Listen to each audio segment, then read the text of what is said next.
The next speaker returns from last year.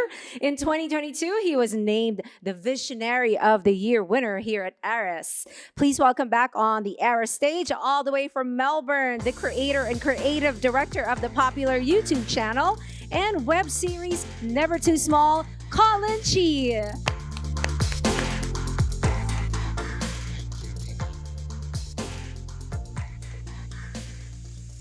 Thank you. Thank you again, and thank you for staying back. I'm going to be brief. I'm going to be basic. I'm going to be cliche. I'm going to be ineloquent.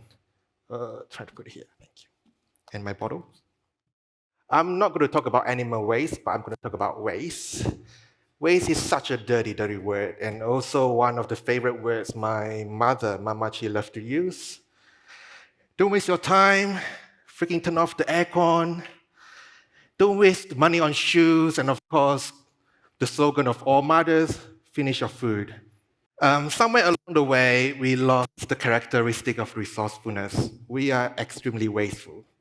When something is broken, we throw it away, and then we go online and buy something new, and magically it will just appear in front of our doorstep the next day.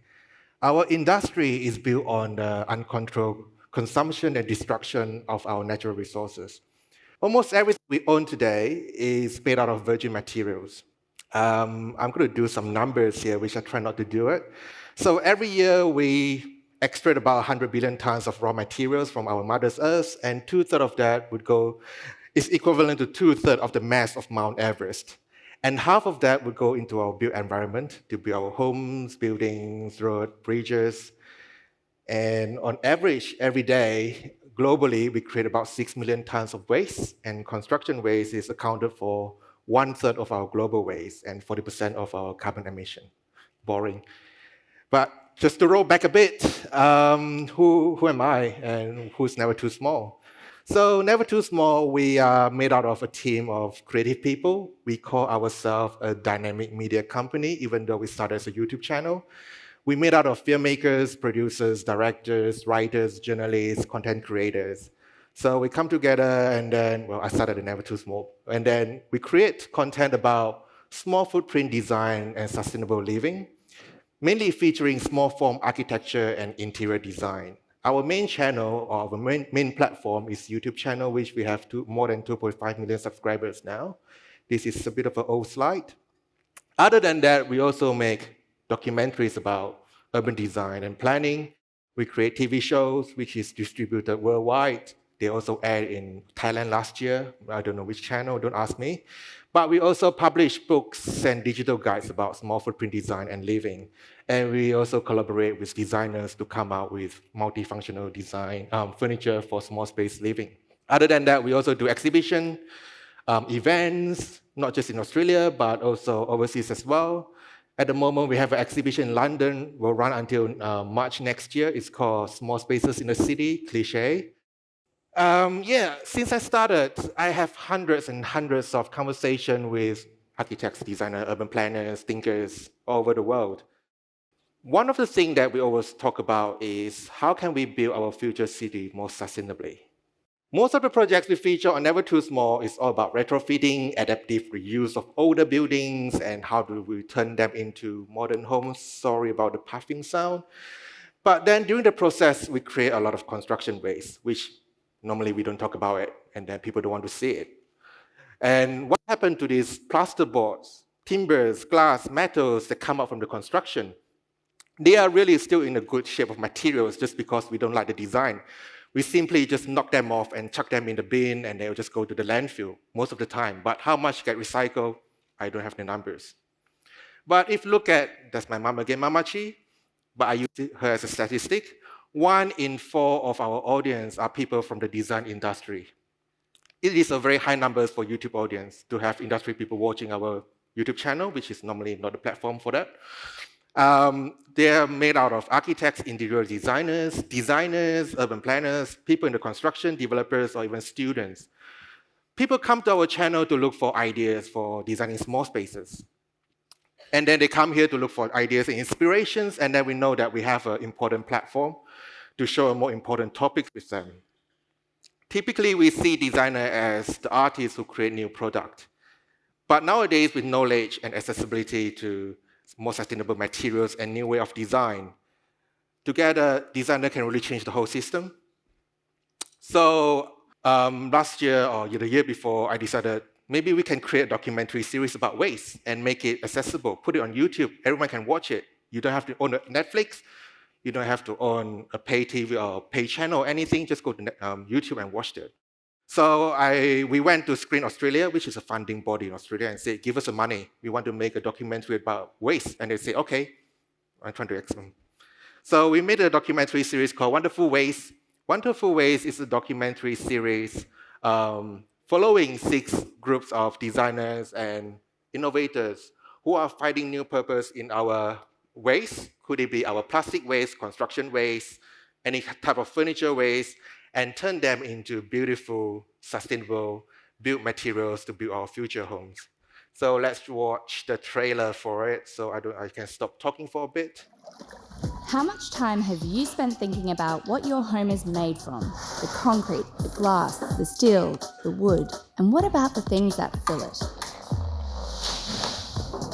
In this 6-episode series, meet the radical designers transforming our waste into the materials building our cities and filling our homes. When something is broken, it's cheaper to go and buy something new. Not every designer sees that they're an important part of the solution. In 30 years' time, there will be another 2 billion people in the world. They too will need homes and things. It's high time we rethink the materials we use, where they come from, and where they will end up. We do often see waste as something that just needs to be thrown away. Well, actually, there's no such thing as a way. Come with us and see the beginnings of a revolution that's building us a better world. A world where waste can be wonderful. Oh, I was expecting some hand claps. No, just kidding.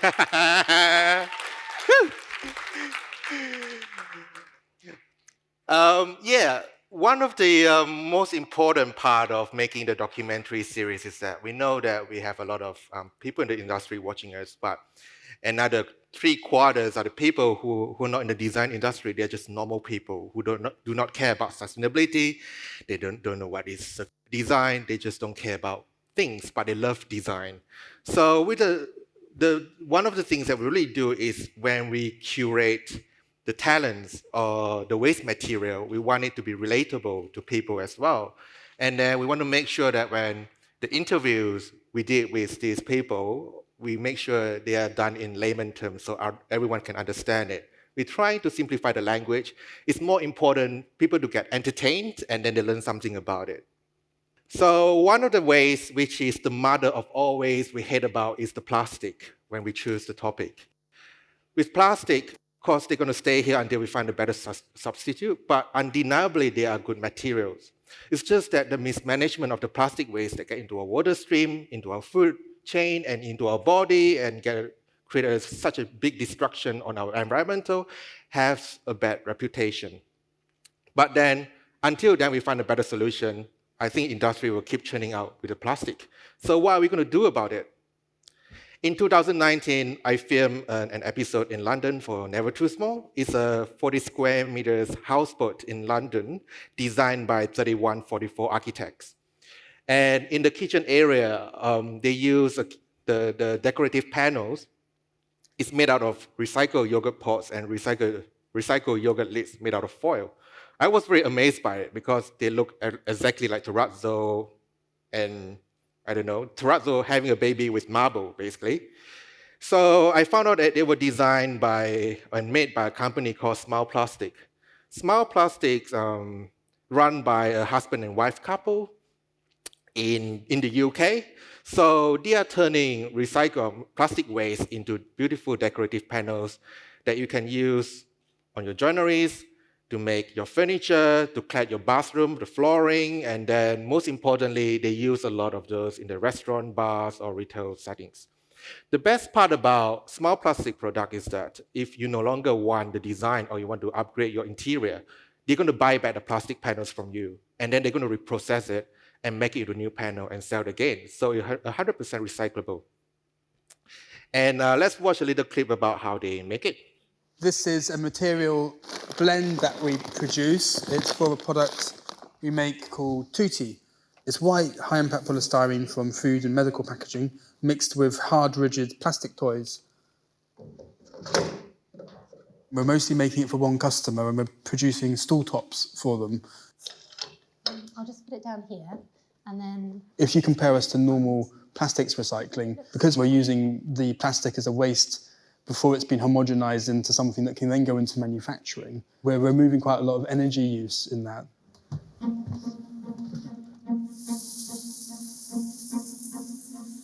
The manufacturing process that we've developed actually uses about 40% less energy than other moulding processes for plastics. So in that sense, we're quite low energy. Certainly in comparison with ceramic tiles that might get used in the bathroom, environmental footprint is much lower. We use renewable energy to manufacture our products, so they're essentially carbon neutral. Because we're not taking our plastics to really super high temperatures, the plastics aren't getting denatured in the process of production, which does mean that in theory we can recycle them infinitely. And I grew up in Malaysia.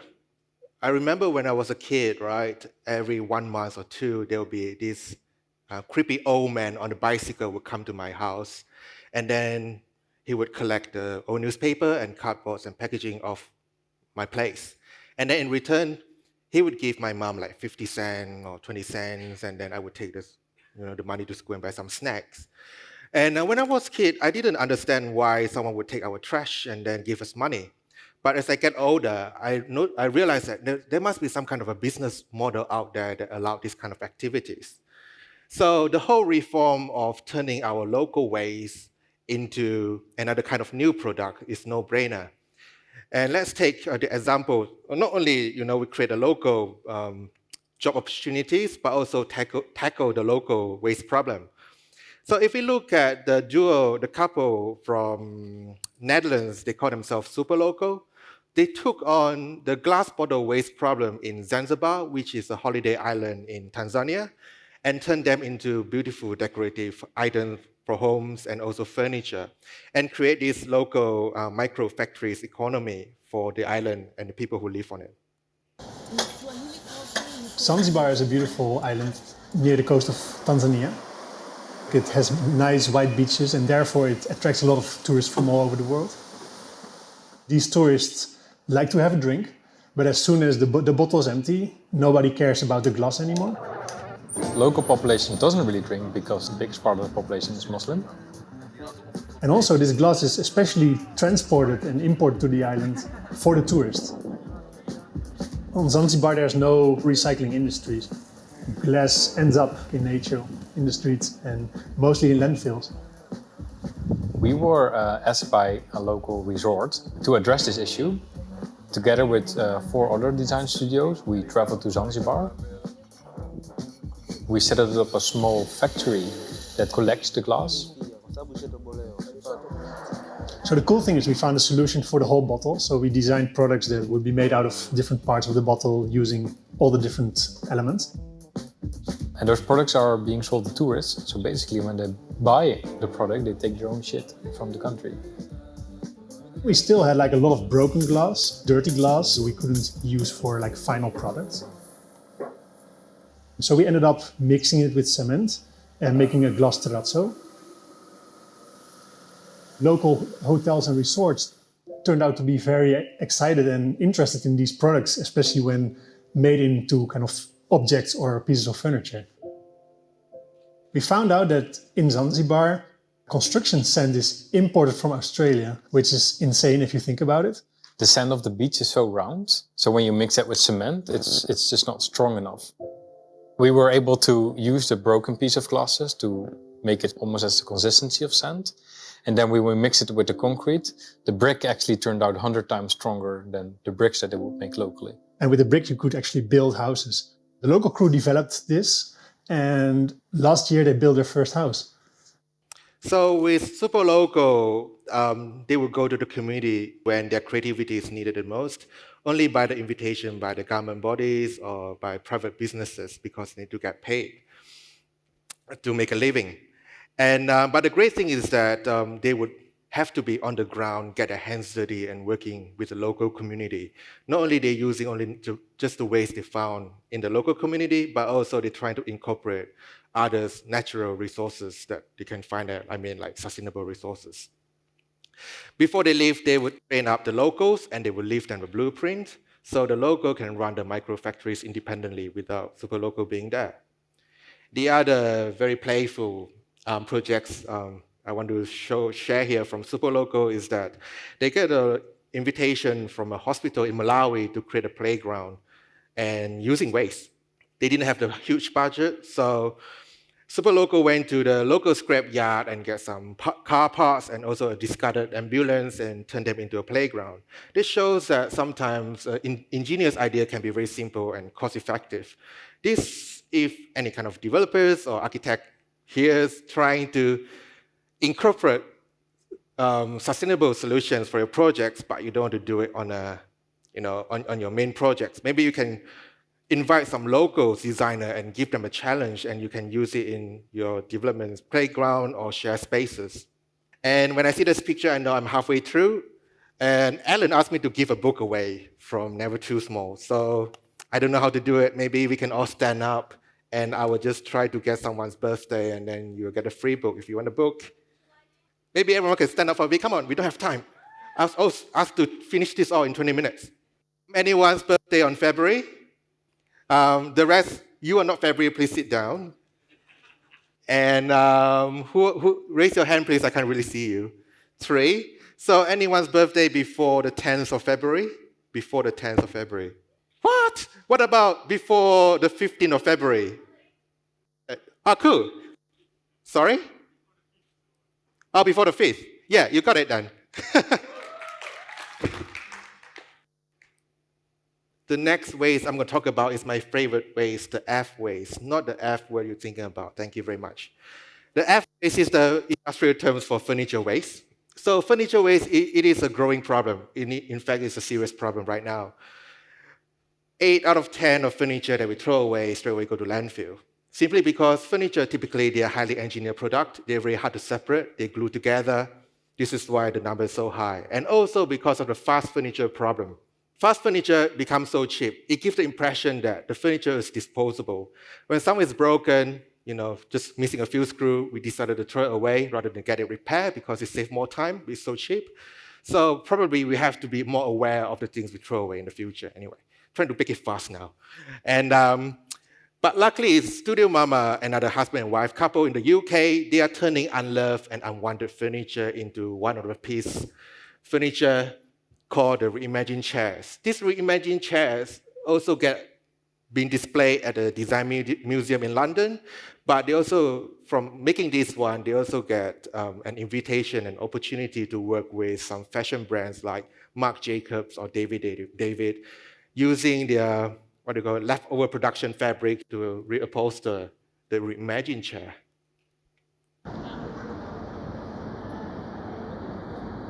The imagined chairs came out of an interior project we were doing.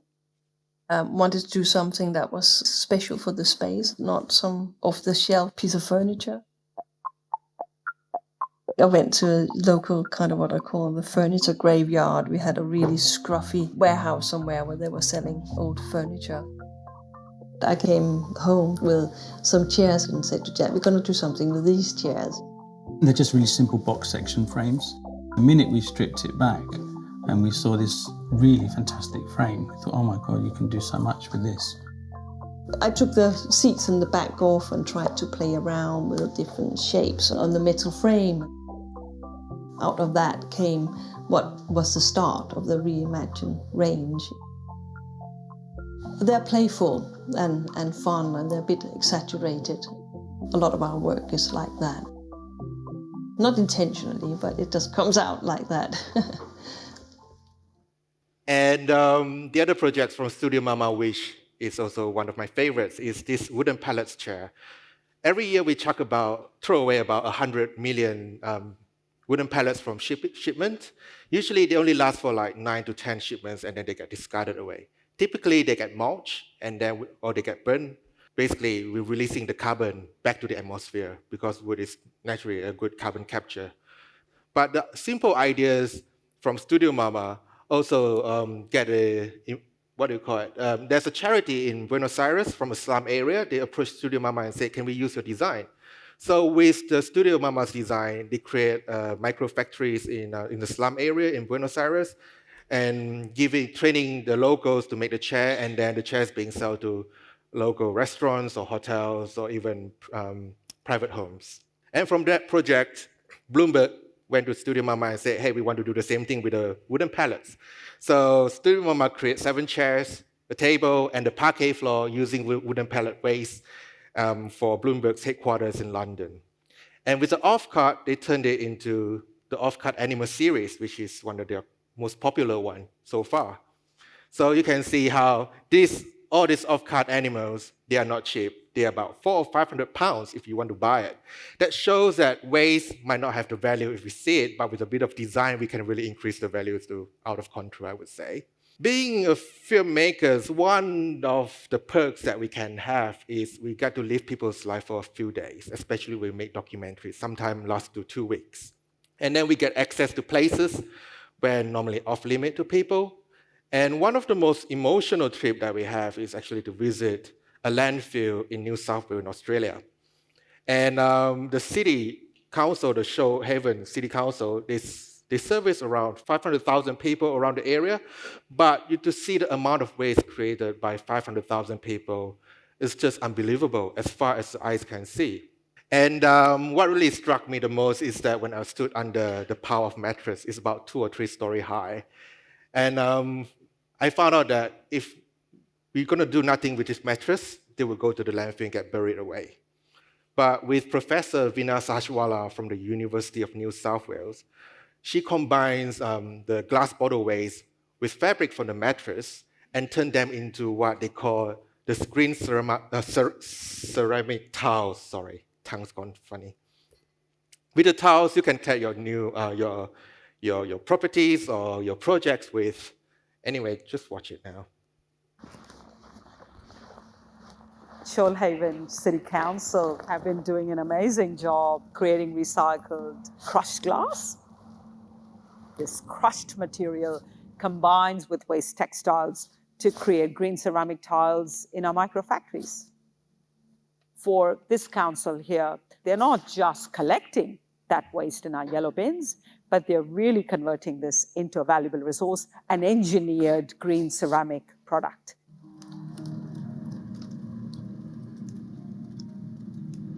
The mattress is, even though it looks on surface very simple, it's actually a complex product. It needs to have strength, so it's got metal inside.